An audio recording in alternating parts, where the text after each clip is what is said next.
असम राज्य में बच्चे स्कूल कैसे जाते हैं? तो भारत में एक राज्य है असम, जहाँ पर बारिश बहुत होती है और यहाँ के बच्चे एक हाथ में किताब उठाते हैं, दूसरे हाथ में बांस को पकड़ते हैं और जल्दी जल्दी बांस और रस्सी से बने हुए पुल को पार करके ये स्कूल जाते हैं। अब हम बात करते हैं लद्दाख में बच्चे कैसे स्कूल जाते हैं। तो स्कूल पहुँचने के लिए बच्चों को रोज़ नदी पार करनी होती है। नदी के एक छोर से दूसरे छोर तक जाने के लिए लोहे की मजबूत रस्सी होती है, या यदि रस्सी दोनों तरफ से ये पत्थरों या पेड़ों से कस के बंधी होती है। लकड़ी से बना एक झूला होता है जिसे ट्रॉली कहते हैं। ट्रॉली में 4-5 बच्चे एक साथ बैठ के स्कूल को जाते हैं। अब हम बात करते हैं बल्लम क्या होता है। तो लकड़ी से बनी छोटी नाव को बल्लम कहते हैं। बल्लम के प्रयोग से केरल के कुछ भाग में बच्चों को पानी को पार करके ये स्कूल पहुंचते हैं। ऊंट गाड़ी किसे कहते हैं? तो रेगिस्तान में दूर दूर तक रेत रहती है और रेत ही रेत वहाँ पे नज़र आती है। दिन में रेत खूब तपती है। ऐसे में बच्चे ऊंट गाड़ी में बैठ के स्कूल जाते हैं। अब हम बात करते हैं बैलगाड़ी किसे कहते हैं। तो बैलगाड़ी का उपयोग मैदानी इलाकों में किया जाता है। यहाँ के बच्चे बैलगाड़ी में बैठ के स्कूल जाते हैं। जुगाड़ गाड़ी किसे कहते हैं? जुगाड़ गाड़ी फटफट करती हुई चलती है। इसमें आगे से मोटर बाइक लगी रहती है और पीछे का भाग लकड़ी के फट्टों से बना हुआ होता है। पंछियों के कान दिखते नहीं हैं, लेकिन उनके सिर के दोनों तरफ छोटे छोटे छेद होते हैं या पंखों से ढके रहते हैं। इन्हीं के माध्यम से पंछी सुनते हैं। छिपकली में भी छोटे छोटे छेद जैसे कान होते हैं जो कि दिखाई नहीं देते। मगरमच्छ में भी छोटे छोटे छेद जैसे कान होते हैं जो आसानी से दिखाई नहीं देते हैं। जिन जानवरों के कान बाहर दिखाई देते हैं उनके शरीर पर बाल होते हैं और वे बच्चे देते हैं।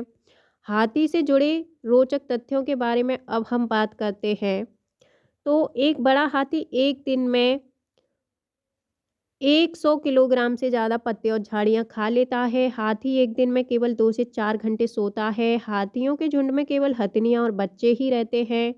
हाथी के झुंड की सबसे बुजुर्ग हथनी पूरे झुंड की नेता होती है। एक झुंड में 10 से 12 हथनियाँ और बच्चे होते हैं।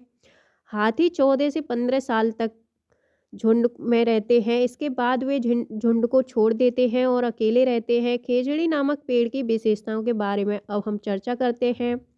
तो खेजड़ी नामक पेड़ जो कि रेगिस्तानी इलाके में पाया जाता है, इसे ज़्यादा पानी की ज़रूरत नहीं होती है। इस पेड़ की छाल जो है दवा के काम में आती है। इस पेड़ की छाल से दवा बनाई जाती है और इसकी लकड़ी में कभी कीड़ा नहीं लगता है। इस पेड़ की फलियों की सब्जी बनाई जाती है। अब हम बात करते हैं आरटीआई अधिनियम 2009 6 से 14 वर्ष के बच्चों को मुफ्त एवं अनिवार्य शिक्षा का ये अधिकार देता है। अनीता कुशवाहा बिहार के मुजफ्फरपुर जिला बोचाहा गांव में रहती है। बिहार के मुजफ्फरपुर जिले के बोचाहा गांव के तरफ के इलाके में लीची के जो पेड़ हैं वो बहुत ज़्यादा पाए जाते हैं। लीची के पेड़ मधुमक्खियों को बहुत लुभाते हैं, इसलिए यहाँ के लोग मधुमक्खियाँ पालन करते हैं। मधुमक्खी पालन शुरू करने का सबसे अच्छा समय होता है अक्टूबर से दिसंबर। अक्टूबर से दिसंबर तक का समय मधुमक्खियों के अंडे देने का समय भी होता है। हर छत्ते में एक रानी मधुमक्खी होती है जो कि अंडे देती है। अब हम बात करते हैं चींटियों से जुड़े कुछ इंटरेस्टिंग फैक्ट। सभी चींटियों का काम आपस में बटा हुआ होता है। रानी चींटी अंडे देती है, सिपाही चींटी बिल का ध्यान रखती है और काम करने वाली चींटियां भोजन ढूंढ के बिल तक लेके आती हैं। दीमक और ततैये भी चींटी और मधुमक्खियों की तरह समूह में रहते हैं, यानी ग्रुप बना के रहते हैं। गोवा से केरल तक के रेल के रास्ते में 92 सुरंगें और 2000 पुल पाए जाते हैं। कर्णम मल्लेश्वरी यानी जो कि एक वेट लिफ्टर है, अब हम इनके बारे में चर्चा करते हैं। कर्णम मल्लेश्वरी एक वेट लिफ्टर है। यह आंध्र प्रदेश की रहने वाली है। इनके पापा पुलिस में हवलदार हैं। यह जब 12 साल की थी तब से ही वजन उठाने का अभ्यास करने लगी थी। आज हुए इस टाइम में हम बताते हैं कि एक बार में ये 130 किलोग्राम तक वजन उठा लेती हैं। कर्णम मल्लेश्वरी भारत के बाहर इन्होंने 29 मेडल जीते हैं। मधुबनी पेंटिंग क्या है? मधुबनी चित्रकला बहुत ही पुरानी चित्रकला है। बिहार के मधुबनी जिला में यह चित्रकला की शुरुआत हुई थी, इसीलिए इस चित्रकला का नाम मधुबनी चित्रकला पड़ा। मधुबनी में त्योहारों और खुशी के मौके पर वहाँ के लोग घर की दीवारों पर और आंगन में इस तरह के चित्र बनाते हैं। मधुबनी चित्रकला में पिसे हुए चावल के घोल में रंग मिलाकर के चित्र बनाए जाते हैं। यह रंग भी खास तरह के होते हैं। इन्हें बनाने के लिए नील, हल्दी, फूल और पेड़ों के रंग आदि का इस्तेमाल किया जाता है। मधुबनी पेंटिंग में इंसान, जानवर, पेड़, फूल, पंछी, मछलियाँ और अन्य कई जीव जंतु साथ में बनाए जाते हैं। गुलाब जल और ग्लिसरीन बराबर मात्रा में मिलाकर तथा उसमें कुछ बूंदें नींबू की डाल करके अच्छी तरह से मिलाकर इसका इस्तेमाल करने से सर्दी के दिनों में त्वचा नहीं फटती है। उत्तर प्रदेश का कन्नौज जिला इत्र के लिए बहुत ही ज़्यादा फेमस है। विभिन्न प्रकार की चिड़ियाँ और उनके घोंसले के बारे में अब हम विस्तार से चर्चा करते हैं।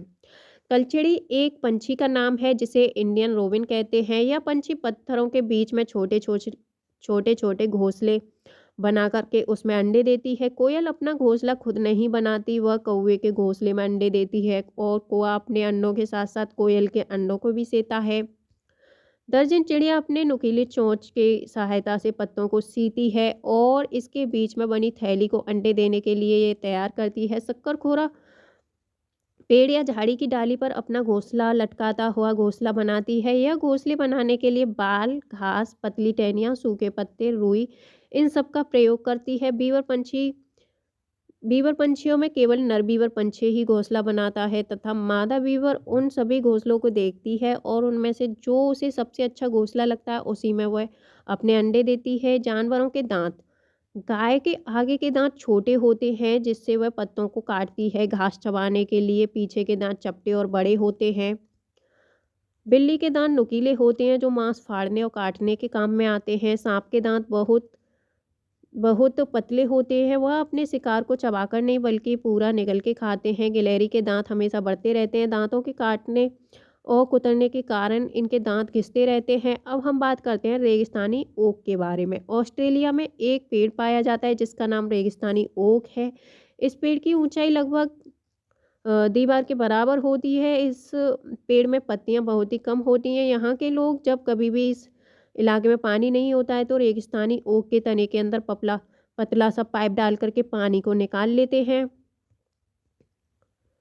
गुरुद्वारे में एक साथ मिलकर खाना पकाने और खाने को लंगर कहते हैं। पोचमपल्ली तेलंगाना राज्य में स्थित है। यहाँ के लोग बुनकर का कार्य करते हैं। कुल्लू की शॉल, मधुबनी पेंटिंग, असम की सिल्क, कश्मीरी कढ़ाई ये सभी काफ़ी प्रसिद्ध है। रेगिस्तानी इलाका में बारिश नहीं होती है इसीलिए वहाँ पानी का अभाव होता है, लेकिन वहाँ रेतीली ज़मीन के नीचे तेल होता है इसीलिए वहाँ पानी से सस्ता पेट्रोल होता है। अबू धाबी में ज़्यादातर खजूर के ही पेड़ दिखाई देते हैं क्योंकि वही एक ऐसा पेड़ है जो वहाँ उठ सकता है। केरल में घर के आंगन में मसालों का बगीचा होता है। वहाँ के लोग घर के आंगन में ही तेजपत्ता, छोटी इलायची, बड़ी इलायची, काली मिर्च इत्यादि को उगा लेते हैं। प्रिज्म में क्या होता है तो प्रिज्म एक कांच होता है जो कि इसमें 7 रंग दिखते हैं।